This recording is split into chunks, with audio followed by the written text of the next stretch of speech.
Okay, so I've just watched the first 5 episodes of the new revival of Phineas and Ferb, and I think it's pretty great. Like the songs are all really good. It's fun and big and stupid and goofy, and there's a lot of fun jabs and one-liners. And I feel like the relationship between Doof and Agent P hasn't missed a beat at all. There's this beat where Doof is trying to find out what Perry is short for, so he spends a whole episode calling him Pericles and Periwinkle and stuff like that. And there's a little detail where Agent P clocks in and clocks out at Dr. Doofenshmirtz's lair, which I just find really hilarious.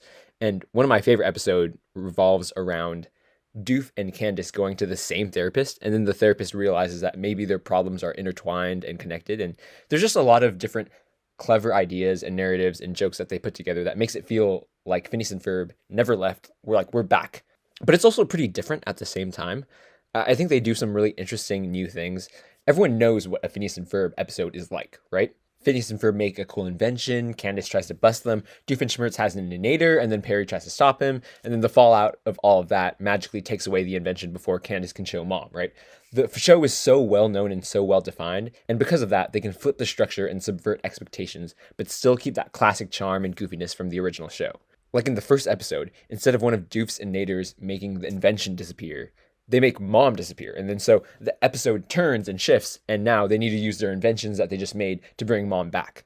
They also make Candace a lot more aware as well. She's 1 year older and 1 year smarter, kind of, and she partakes in more of the boys' fun to try to bring like the inventions to Mom. And it brings a lot of new fun and fresh dynamics that we haven't seen before, but like they still fit within the template of a Phineas and Ferb episode. One minor complaint though that I have is like maybe they're too inventive here. Like in the first 5 episodes, we're all over the city. We're not really much in Doofenshmirtz's tower or lair, or we're not really in the backyard as much at all. And I think like the series does need to sprinkle in some of those classic episodes where we're more normal and we are in the area that we're more comfortable and accustomed to. And hopefully more of the future episodes do that. I also think another thing that I'm really impressed with is how good their character moments are. Like they're funny and the show never stops to bask in its own brilliance. Like it's always quick, it moves on fast, it trusts the audience to keep up. And even in the character jokes, there's depth that really develop the characters and explore their desires and flaws through little bits and funny parts. There's a scene with Doof when he's on a phone call with Vanessa, and it's one of those calls where he's being hilariously stupid, and Vanessa is rolling her eyes and stuff and yelling at him for being crazy.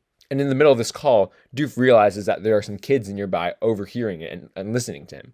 And so even when Vanessa hangs up on him, he still pretends that he's talking with her and pretends that she said, "I love you, Dad," and pretends that she called him the best dad ever. And it was played for a quick laugh, and it's a really short bit. But it also shows a window into how much Doof cares about being a father, but also cares about being seen as a good father. And he wants to be seen as good at something. And it shows it like what a broken, messy man he is. And that's what I really love about the revival of Phineas and Ferb. It's not just mindless fun, but it can be mindless fun if you want it to be. But they also sneak in some great character depth moments here and there.